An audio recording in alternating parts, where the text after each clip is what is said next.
Une fois Robinson quitté Rancy, j'ai bien cru qu'elle allait démarrer la vie, qu'on aurait par exemple un peu plus de malades que d'habitude, et puis pas du tout.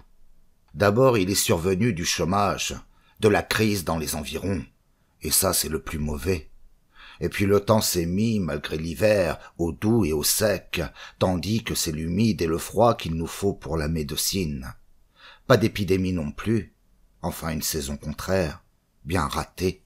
J'ai même aperçu des confrères qui allaient faire leur visite à pied, c'est tout dire, d'un petit air amusé par la promenade, mais en vérité bien vexés et uniquement pour ne pas sortir leur auto par économie. Moi je n'avais qu'un imperméable pour sortir. Était-ce pour cela que j'ai attrapé un rhume si tenace, ou bien est-ce que je m'étais habitué à manger vraiment trop peu? Tout est possible. Est-ce les fièvres qui m'ont repris? Enfin, toujours est-il que sur un petit coup de froid, juste avant le printemps, je me suis mis à tousser sans arrêt, salement malade. Un désastre. Certains matins, il me devint tout à fait impossible de me lever. La tante à Bébert passait justement devant ma porte. Je la fis appeler. Elle monte. Je l'envoyai tout de suite toucher une petite note qu'on me devait encore dans le quartier. La seule, la dernière. Cette somme récupérée à moitié me dura 10 jours, alité. On a le temps de penser pendant 10 jours allongés. Dès que je me trouverai mieux, je m'en irai de Rancy. C'était ce que j'avais décidé, de terme en retard d'ailleurs. Adieu donc mes 4 meubles, sans rien en dire à personne bien entendu, je filerai tout doucement et on ne me reverrait plus jamais à la Garenne Rancy. Je partirai sans laisser ni de traces ni d'adresse. Quand la bête à misère puante vous traque, pourquoi discuter? C'est rien dire et puis foutre le camp qu'est malin. Avec mon diplôme, je pouvais m'établir n'importe où, ça c'était vrai. Mais ce ne serait d'autre part ni plus agréable ni pire, un peu meilleur l'endroit dans les débuts forcément, parce qu'il faut toujours un peu de temps pour que les gens arrivent à vous connaître, et pour qu'ils se mettent en train et trouvent le truc pour vous nuire, tant qu'ils cherchent encore l'endroit par où c'est le plus facile de vous faire du mal, on a un peu de tranquillité, mais dès qu'ils ont trouvé le joint alors, ça redevient du pareil au même partout, en somme, c'est le petit délai où on est inconnu dans chaque endroit nouveau qu'est le plus agréable. Après, c'est la même vacherie qui recommence. C'est leur nature. Le tout, c'est de ne pas attendre trop longtemps qu'ils aient bien appris votre faiblesse, les copains. Il faut écraser les punaises avant qu'elles aient retrouvé leur fente. Pas vrai? Quant aux malades, aux clients, je n'avais point d'illusions sur leur compte.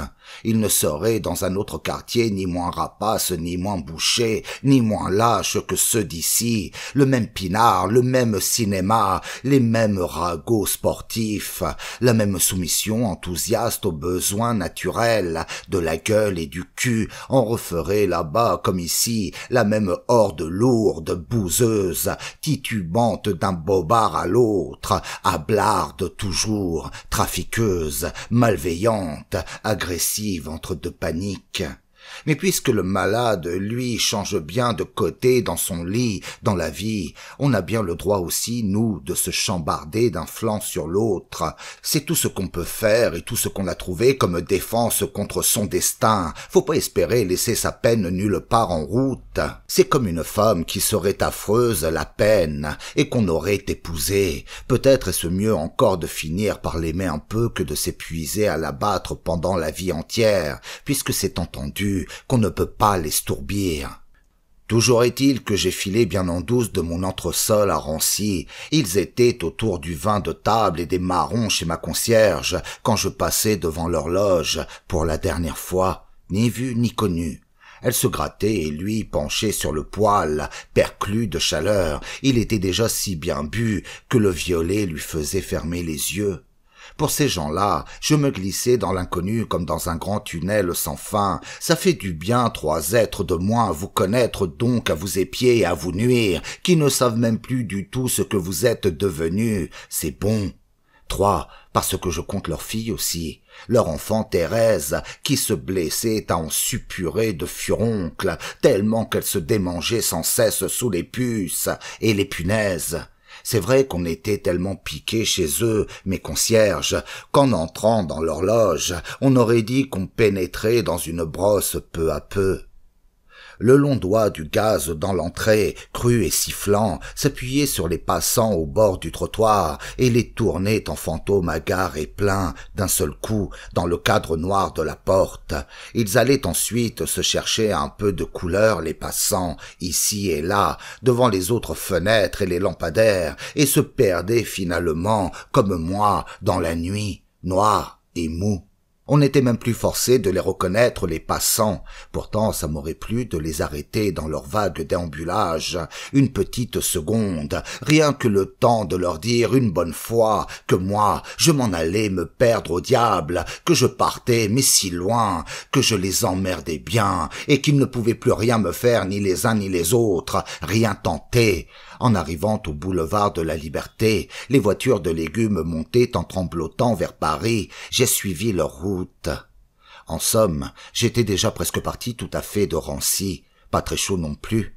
Alors, question de me réchauffer, j'ai fait un petit crochet jusqu'à la loge de la tante à Bébert, sa lampe boutonnée, l'ombre dans le fond du couloir. Pour en finir, que je me suis dit, faut bien que je lui dise au revoir à la tante. Elle était là sur sa chaise comme à son habitude, entre les odeurs de la loge et le petit poêle réchauffant tout ça, et sa vieille figure à présent toujours prête à pleurer depuis que Bébert était décédé, et puis au mur, au-dessus de la boîte à ouvrage, une grande photo d'école de Bébert, avec son tablier, un béret et la croix. C'était un agrandissement qu'elle avait eu en prime avec du café. Je la réveille. « Bonjour, docteur !» qu'elle sursaute. Je me souviens bien encore de ce qu'elle m'a dit. « Vous avez l'air comme malade !» qu'elle a remarqué tout de suite. « Asseyez-vous donc. Moi, je vais pas bien non plus. »« Me voilà en train de faire un petit tour, » que j'ai répondu, pour me donner une contenance. « C'est bien tard qu'elle a fait, pour un petit tour, surtout si vous allez vers la place Clichy. L'avenue est froide au vent à cette heure-ci. » Elle se lève alors et se met en trébuchant par-ci par-là à nous faire un grog et tout de suite à parler de tout en même temps et des enrouilles et de Bébert forcément. Pour l'empêcher d'en parler de Bébert, il n'y avait rien à faire et pourtant cela lui faisait du chagrin et du mal et elle le savait aussi. Je l'écoutais sans jamais plus l'interrompre. J'étais comme engourdi. Elle essayait de me faire rappeler de toutes les gentilles qualités qu'il avait eues Bébert et qu'elle en faisait comme un étalage avec bien de la peine parce qu'il ne fallait rien oublier de ses qualités à Bébert et qu'elle recommençait et puis quand tout y était bien et qu'elle m'avait bien raconté toutes les circonstances de son élevage au biberon, elle retrouvait encore une petite qualité à Bébert qu'il fallait tout de même mettre à côté des autres. Alors elle reprenait toute l'histoire par le commencement, et cependant elle en oubliait quand même, et elle était forcée finalement de pleurnicher un peu d'impuissance. Elle s'égarait de fatigue, elle s'endormait à coups de petits sanglots. Déjà elle n'avait plus la force de reprendre longtemps à l'ombre le petit souvenir du petit Bébert qu'elle avait bien aimé. Le néant était toujours près d'elle et sur elle-même un peu déjà. Un rien de grog et de fatigue, et ça y était, elle s'endormait en ronflant comme un petit avion lointain que les nuages emportent. Il n'y avait plus personne à elle sur terre. Pendant qu'elle était écroulée comme ça dans les odeurs, je pensais que je m'en allais et que jamais je ne la reverrais sans doute la tante à Bébert, que Bébert était bien parti, lui, et sans faire de manière et pour de bon, qu'elle partirait aussi la tante pour le suivre, et dans pas bien longtemps. Son cœur était malade d'abord, et tout à fait vieux. Il poussait du sang comme il pouvait son cœur, dans ses artères. Il avait du mal à remonter dans les veines. Elle s'en irait au grand cimetière d'à côté d'abord la tante, où les morts c'est comme une foule qui attend. C'est là qu'elle allait faire jouer Bébert avant qu'il soit tombé malade, au cimetière. Et ça serait bien fini alors après ça. On viendrait repeindre sa loge, et on pourrait dire qu'on s'est tous rattrapés comme les boules du jeu qui tremblotent, au bord du trou qui font des manières avant d'en finir. Elles partent bien violentes et grondeuses, elles aussi, les boules, et elles ne vont jamais nulle part en définitive. Nous non plus, et toute la terre ne sert qu'à ça, qu'à nous faire nous retrouver tous.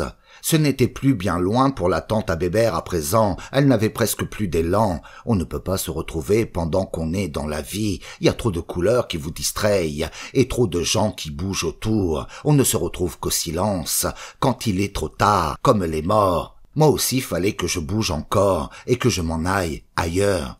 J'avais beau faire, beau savoir, je ne pouvais pas rester en place avec elle. Mon diplôme dans ma poche bombait en saillie, bien plus grosse saillie que mon argent et mes papiers d'identité. Devant le poste de police, l'agent de garde attendait la relève de minuit, crachait aussi tant qu'il pouvait. On s'est dit bonsoir. Après le truc à Éclipse du coin du boulevard pour l'essence, c'était l'octroi et ses préposés verdoyants dans leur cage en verre. Les tramways ne marchaient plus. C'était le bon moment pour leur parler de l'existence aux préposés, de l'existence qui est toujours plus difficile, plus chère. Ils étaient deux, là, un jeune et un vieux, à pellicule tous les deux, penchés sur des états grands comme ça. À travers leurs vitres, on apercevait les gros quais d'ombre des fortifs qui s'avancent haut dans la nuit pour attendre des bateaux de si loin, des si nobles navires, qu'on n'en verra jamais des bateaux comme ça, c'est sûr, on les espère. On bavarda donc ensemble un bon moment avec les préposés, et même nous prîmes encore un petit café qui réchauffait sur le poêlon. Ils me demandèrent si je partais en vacances des fois, pour rigoler comme ça dans la nuit, avec mon petit paquet à la main. C'est exact, que je leur ai répondu. Inutile de leur expliquer des choses peu ordinaires aux préposés, ils ne pouvaient pas m'aider à comprendre. Et un peu vexé par leurs remarques, l'envie m'a pris tout de même d'être intéressant, de les étonner enfin. Et je me mis à parler sur le pouce comme ça de la campagne de 1816, celle qui amena précisément les Cosaques à l'endroit même où nous étions, à la barrière, aux trousses du grand Napoléon. Ceci invoqué avec désinvolture, bien entendu. Les ayant en peu de mots convaincus, ces deux sordides, de ma supériorité culturelle, de mon érudition primesautière, me voilà qui repart rasséréné vers la place Clichy, par l'avenue qui monte.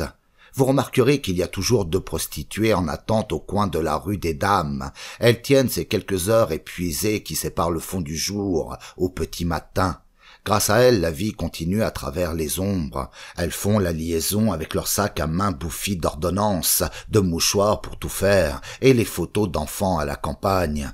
Quand on se rapproche d'elles dans l'ombre, il faut faire attention, parce qu'elles n'existent qu'à peine ces femmes, tant elles sont spécialisées, juste rester vivantes ce qu'il faut pour répondre à 2 ou 3 phrases, qui résument tout ce qu'on peut faire avec elles. Ce sont des esprits d'insectes, dans des bottines à boutons. Faut rien leur dire, à peine les approcher, elles sont mauvaises. J'avais de l'espace, je me suis mise à courir par le milieu des rails, l'avenue est longue. Tout au bout, c'est la statue du maréchal Moncey. Il défend toujours la place Clichy depuis 1816, contre des souvenirs et l'oubli, contre rien du tout, avec une couronne en perles pas très chères. J'arrivai moi aussi près de lui en courant avec 112 ans de retard, par l'avenue bien vide. Plus de Russes, plus de bataille, ni de Cosaques, point de soldats, plus rien sur la place qu'un rebord du socle à prendre au-dessous de la couronne, et le feu d'un petit brasero avec 3 grelotteux autour qui louchaient dans la fumée puante. On n'était pas très bien. Quelques autos s'enfuyaient tant qu'elles pouvaient vers les issues. On se souvient des grands boulevards dans l'urgence, comme d'un endroit moins froid que les autres. Ma tête ne marchait plus qu'à coup de volonté à cause de la fièvre, possédée par le grog de l'attente. Je suis descendu fuyant devant le vent, qui est moins froid quand on le reçoit par derrière. Une vieille dame en bonnet près du métro Saint-Georges pleurait sur le sort de sa petite fille malade, à l'hôpital, de méningite qu'elle disait. Elle en profitait pour faire la quête. Elle tombait mal. Je lui ai donné des mots. Je lui ai parlé aussi, moi, du petit Bébert et d'une petite fille encore que j'avais soignée en ville, moi, et qui était morte pendant mes études, de méningite elle aussi. 3 semaines que ça avait duré son agonie, et même que sa mère, dans le lit à côté, ne pouvait plus dormir à cause du chagrin. Alors elle s'est masturbée, sa mère, tout le temps des 3 semaines d'agonie, et puis même qu'on ne pouvait plus l'arrêter après que tout a été fini. Ça prouve qu'on ne peut pas exister sans plaisir même une seconde, et que c'est bien difficile d'avoir vraiment du chagrin, c'est comme ça l'existence. On s'est quitté avec la vieille au chagrin devant les galeries. Elle avait à décharger les carottes du côté des Halles. Elle suivait la route des légumes, comme moi, la même.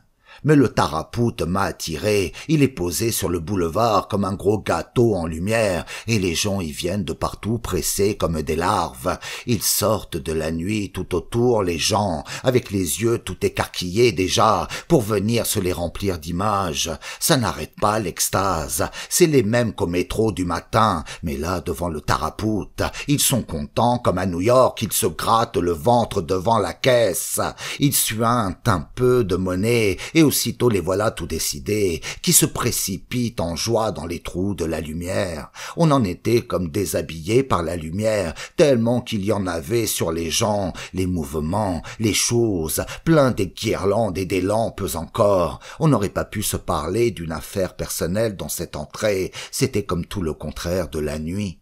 Bien étourdi moi aussi, j'aborde alors un petit café voisin.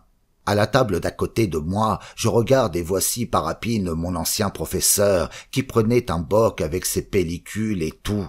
On se retrouve, on est content. Il est survenu des grands changements dans son existence, qu'il me dit.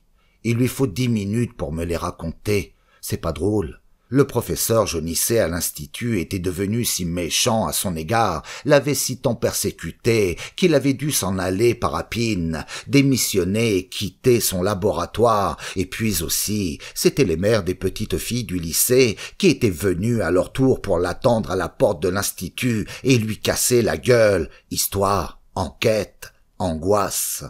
Au dernier moment, par le moyen d'une annonce ambiguë dans un périodique médical, il avait pu raccrocher de justesse une autre petite espèce de subsistance. Pas grand-chose évidemment, mais tout de même un truc pas fatigant et bien dans ses cordes. Il s'agissait de l'application astucieuse des théories récentes du professeur Bariton sur l'épanouissement des petits crétins par le cinéma.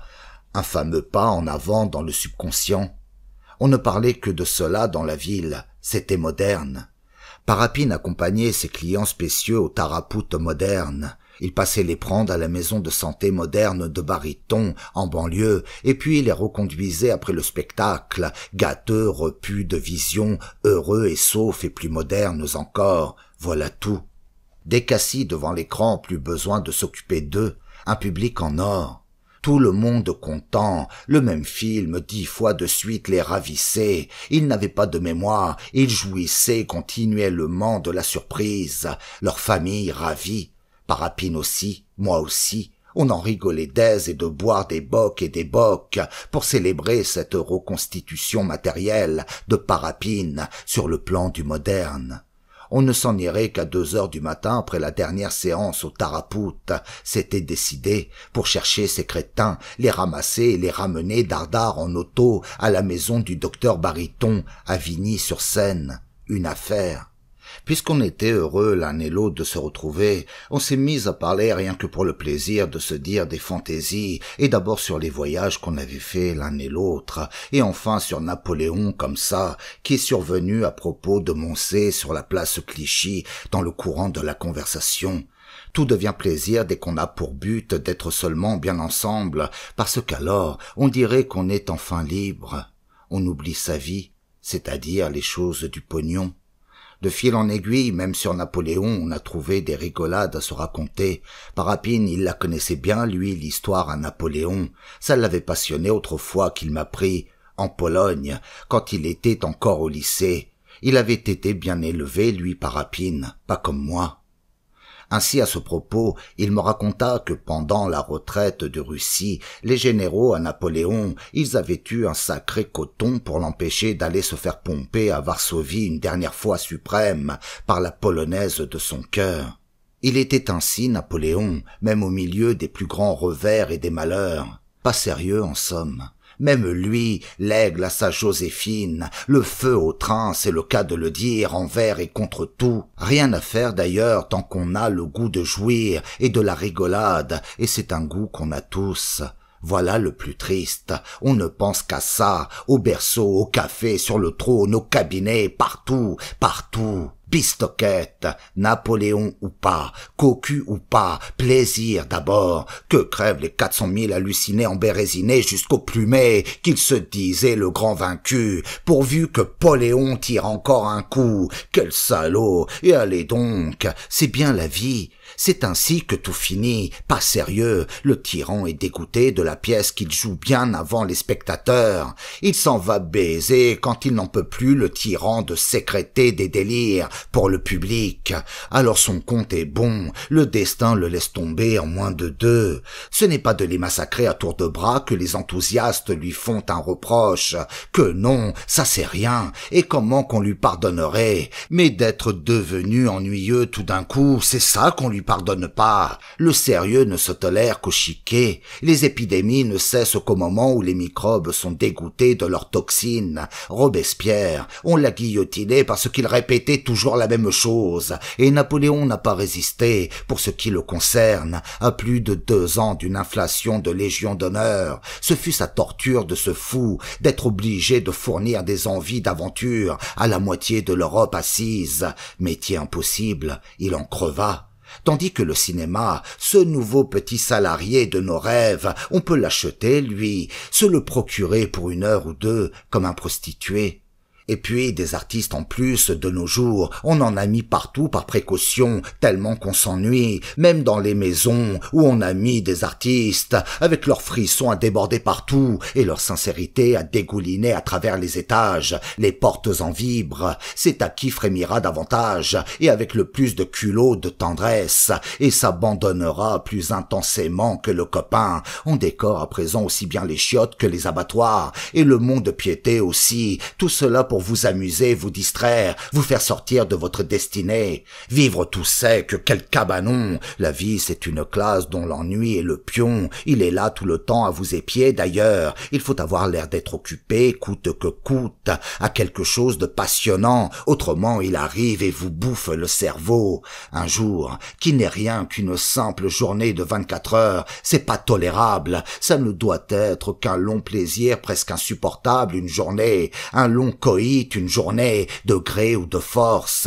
Il vous en vient ainsi des idées dégoûtantes, pendant qu'on est ahuri par la nécessité, quand dans chacune de vos secondes s'écrase un désir de 1000 autres choses. Et d'ailleurs, Robasson était un garçon tracassé par l'infini aussi, dans son genre, avant qu'il lui soit arrivé son accident, mais maintenant il avait reçu son compte, du moins je le croyais. Je profitais que nous étions au café tranquille pour raconter moi aussi à Parapine tout ce qui m'était arrivé depuis notre séparation. Il comprenait les choses, lui, et même les miennes, et je lui avouai que je venais de briser ma carrière médicale en quittant Rancy de façon insolite. C'est comme ça qu'on doit dire, et il n'y avait pas de quoi rigoler. Pour retourner à Rancy, il fallait pas que j'y songe, vu les circonstances. Il en convenait lui-même, Parapine. Voilà que pendant qu'on se parlait bien agréablement ainsi, qu'on se confessait en somme, survint l'entracte du Tarapout, et les musiciens du ciné qui débarquent en masse au bistrot. On prend du coup un verre en chœur. Lui, Parapine, il était bien connu des musiciens. De fil en aiguille, j'apprends d'eux qu'on cherchait justement un pacha pour la figuration de l'intermède, un rôle muet. Il était parti celui qui le tenait, le pacha, sans rien dire.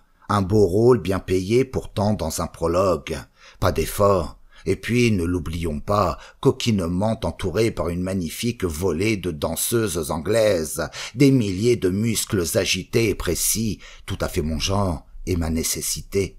Je fais l'aimable et j'attends les propositions du régisseur. Je me présente en somme.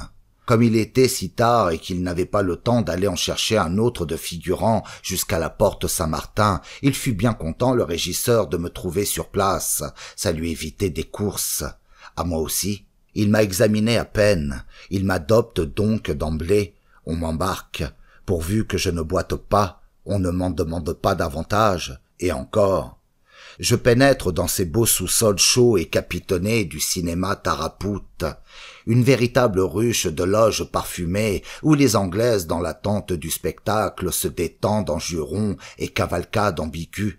Tout de suite exubérant d'avoir retrouvé mon beefsteak, je me hâtai d'entrer en relation avec ces jeunes et désinvoltes camarades. Elles me firent d'ailleurs les honneurs de leur groupe le plus gracieusement du monde. Des anges discrets. C'est bon aussi de n'être ni confessé ni méprisé, c'est l'Angleterre. Grosse recette au tarapout. Dans les coulisses même, tout était luxe, aisance, cuisses, lumière, savon, sandwich. Le sujet du divertissement où nous paraissions tenait, je crois, du Turkestan. C'était prétexte à fariboles chorégraphiques et déhanchements musicaux et violentes tambourinades. Mon rôle à moi, sommaire, mais essentiel. Ballonné d'or et d'argent, j'éprouvais d'abord quelques difficultés à m'installer parmi tant de portants et lampadaires instables, mais je m'y fis et parvenu là, gentiment mis en valeur, je n'avais plus qu'à me laisser rêvasser sous les projections opalines. Un bon quart d'heure durant, 20 bayadères londoniennes se démenaient en mélodies et bacchanales impétueuses pour me convaincre soi-disant de la réalité de leurs attraits. Je n'en demandais pas tant et songeais que 5 fois par jour, répéter cette performance, c'était beaucoup pour des femmes, et sans faiblir encore jamais, d'une fois à l'autre, tortillant implacablement des fesses, avec cette énergie de race un peu ennuyeuse, cette continuité intransigeante qu'ont les bateaux en route, les étraves, dans leur labeur infini au long des océans.